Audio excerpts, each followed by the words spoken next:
Yeah, it's been a few read-throughs, so a couple hundred pages.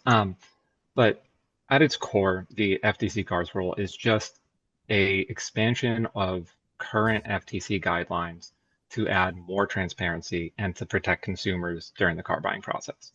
It's really focused on those protections, but also it's going to lead to all dealers being on a more level playing field as it removes a lot of the kind of predatory practices that, you know, other shadier dealers might be using.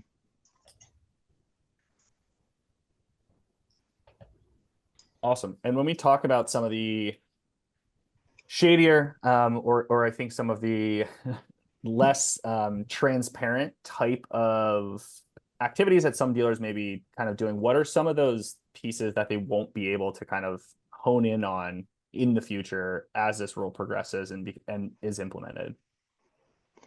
Some of the big ones are, removing bait and switch. You have to be able to show the actual price of the vehicle. If there are add-ons being put in that aren't providing a benefit, you can't charge for those.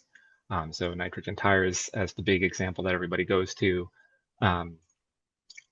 And also, I think one of the more kind of fundamental ones from especially a creative standpoint is just needing to have disclaimers on everything and just not be avoidable. So suddenly you're going to see them on all of your digital assets, in your scripts and your spots. So there's no way that a consumer doesn't see the actual fine print for whatever offer. I think that's a really, really important point. We can go back to, I know we're only 4 minutes into this webinar, so we can go back to exactly what it is. But I think for so long, dealers are used to that one click away disclaimer. Any of you kind of touch on that and what that means? As that's a massive change, just that disclaimer point alone. Right. So they're going to have to be unavoidable. So right now on a dealer's website, on web slides specifically, a lot of times we will see view disclaimer in the top corner of the graphics where the offer is. That's going to have to go away, and it's going to have to be actually on the graphic itself. Same thing for display. You can't click through to see the disclaimer. It all has to be very visible. So the biggest change that would impact is what we're putting on those display ads in the smaller sizes. So really rethinking, like, what are we offering? What do we want the message to be? And using a message that can have a shorter disclaimer and not, a combo offer or something that really needs that long disclosure, so that we're not having the whole ad filled with just the small text. Awesome. Yeah, I'm sure we'll talk about that further down. I know we have plenty of sections. But jumping in, one data point that I forget who shared this, but it was looking at the 5 least trusted professions in 2023. And I think car salespeople were in those top 3 of least trusted. And I think that's probably a big piece of where this law is coming from. Joe, can you kind of bring us through, I guess, why this law is happening, and almost at a really introductory level, what this means for dealer? Is it something that they should be, running for the hills and kind of thinking about the sky is falling, or how should they approach it? I think they should approach it fairly calmly, but take a serious attitude towards it, because one thing we talk about is it's all about transparency, and you're going to want to make sure you have return customers, the people are coming back to your store. So one thing you got to look at is the buying process. How is that handled? Are you transparent with the customer from the moment they put their hands on the vehicle? Do they look at the sticker on the vehicle and see everything is included in it? And are there items on there that are not necessarily vital for the vehicle, that aren't necessary? They're just add-ons that you're trying to put there to bump up that sale. And it's okay to do that, to have the add-ons, but it's about how you how transparent you are about it. Are they required? Or are they not required? So there's certain things you just got to be aware of throughout the buying cycle. Is we're maintaining that trust throughout every stage. The showcasing of the vehicle, and then when you land on a vehicle, what are all the line items for what add up to the total sale? Was total price? Was that seen on the sticker? Is that something different than what you're looking at now while you're sitting down at the desk with a salesperson?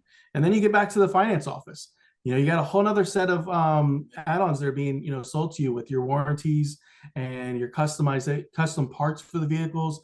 And a lot of times there's a lot of pressure that's felt as the customer that those have to be pushed onto you, or they are being pushed onto you as if they're necessary for the vehicle. So I think the idea is really your approach and how you handle the customer, and making sure you're always making sure they're feeling comfortable and that they're aware of everything they're getting into with the vehicle, whether it's required or not. You can always add on components that aren't required of the vehicle to spice it up, add a tonneau cover to a truck. You want to upgrade some tires, absolutely. There's always options you want to pose to the customer, but make sure you're transparent about it, whether it's needed or not. Don't try to push it onto them. Yeah, no, that makes complete sense. And I know that's a huge piece of so many dealers that we currently work with is, that transparency. They've already bought in. But obviously from kind of a blocking and tackling standpoint, changing their ads, this is a really big shift.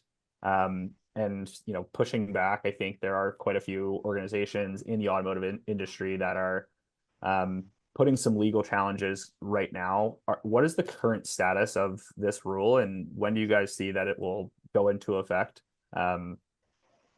And really with those legal challenges as well.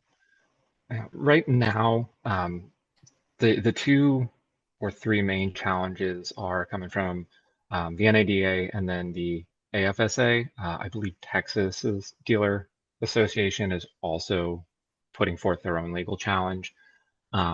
So for the moment, the FTC has paused the go live date for this, but has not changed it from July 30th. So it's just really important to keep that in mind, because if the courts, side with the FTC, say tomorrow, that's still the live date. If they side with the FTC on July 29th, that's still the go live date.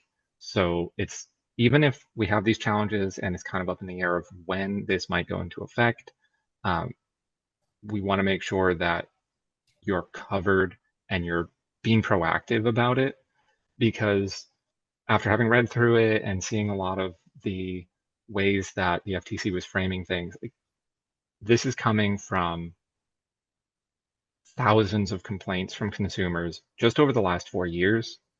It's why they finally brought this to a head and really sat down to clarify some of their guidelines and expand upon things.